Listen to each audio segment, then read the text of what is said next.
YouTube and Disney are at war. Not something that I saw on my bingo card list for 2025. But here we are.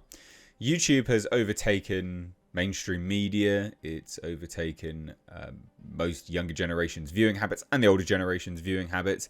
It is what people use now rather than cable, if you're in the States, terrestrial TV, digital TV, if you're in the UK and abroad. And that also means that YouTube has effectively dominated overall the streaming market. Now, that's a market Disney wants. So they're now at war. Quite a surprise, really. You'd have thought, and I say this, like honestly believing this, you'd have thought Disney would have been smart and just said, well, we can work alongside one another. Right? Like, I don't actually think Disney will beat YouTube. They just won't. Disney will not beat YouTube. You cannot. You can't beat YouTube. It's the same as Netflix. People wanted to beat Netflix. That's why Disney wanted to beat Netflix. That's why they got into the streaming market. And lo and behold, there's a cap. There's a market cap. Because Disney, of course, only owns certain things, only owns certain properties. Yeah, they expanded that portfolio and library when they bought 20th Century Fox, now 20th Century Studios. But they only have a certain amount. Netflix was smart, whereas they just bought stuff from other people. And any movie studio that didn't enter the streaming wars has come out better for it. Sony being one of them, actually, believe it or not. Sony's done quite well by just sitting back and going, we're not getting involved. We'll sell our stuff to the highest bidder and make more money. So let's take a look, right? Fascinating stuff. I didn't expect to see this today. But Disney has now yanked all channels from YouTube TV as both companies volley for subscribers and streaming advantage. YouTube will just win. That's my prediction anyway. So late Thursday night into Friday morning, all Disney-owned linear networks, including ABC, ESPN's suite of channels, FX, Freeform, Disney Channel, and National Geographic, were removed from YouTube TV after the companies failed to reach a new carriage agreement before the prior deal expired.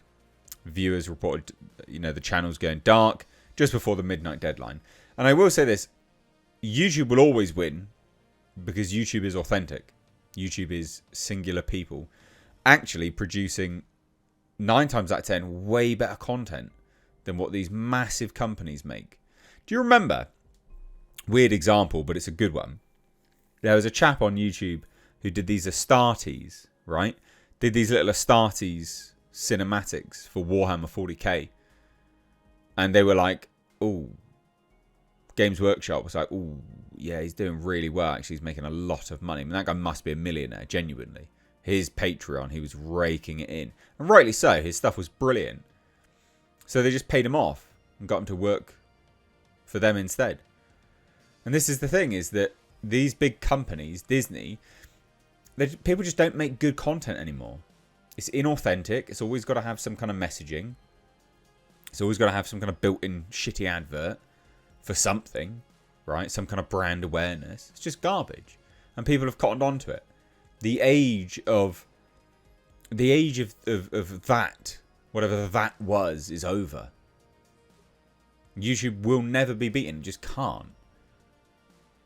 Because authenticity will always win out. Like, I know, like, I'm a big into my cars, if you couldn't tell by literally all the car crap around me, including a bonnet. If you can guess what that bonnet is from, you are very smart. Anyway, I'm into my cars. And when I'm watching car stuff, like, I'm not interested in watching stuff on TV. It's YouTubers. What YouTubers are able to do with their cars is mad. And it's authentic. And you buy into the person.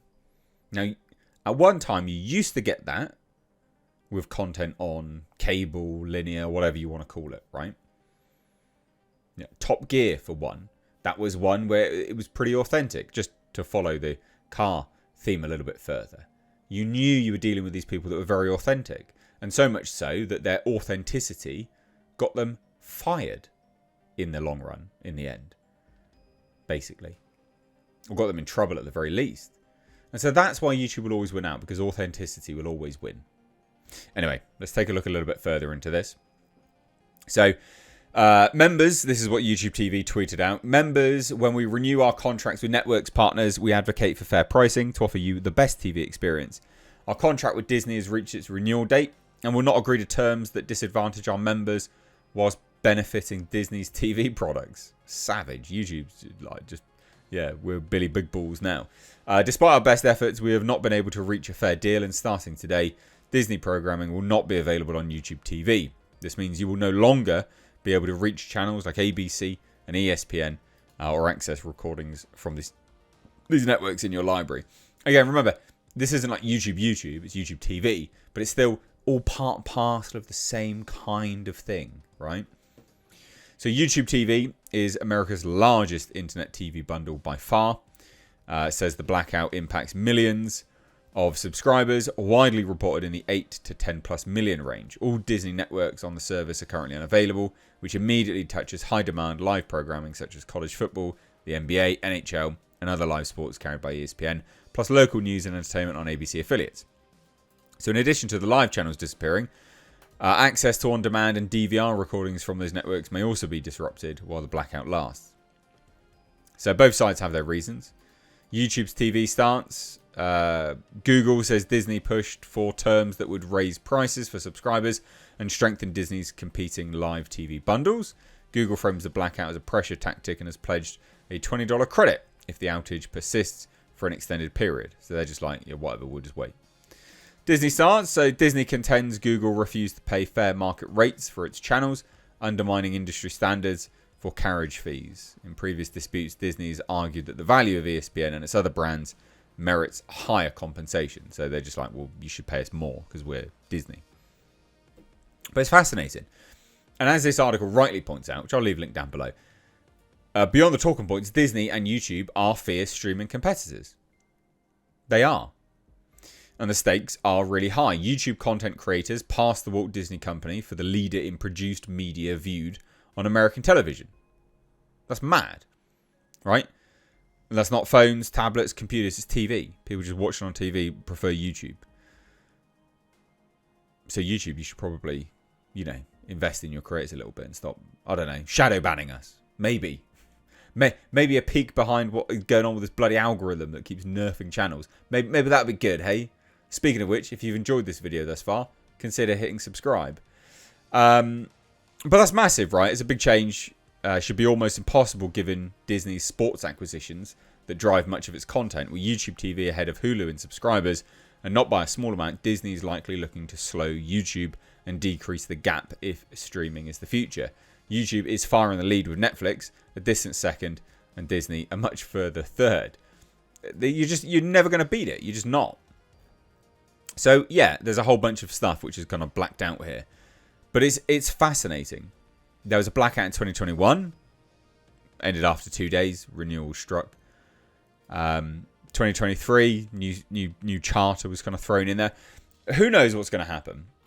Who knows? But it wasn't on my list of things to. I just wasn't expecting this to happen. I kind of should have been, really. But you'd have thought that Disney would have been smart and just gone, let's work alongside YouTube. Right? We can be mutually beneficial to one another. But no, Disney's greedy. So there you go.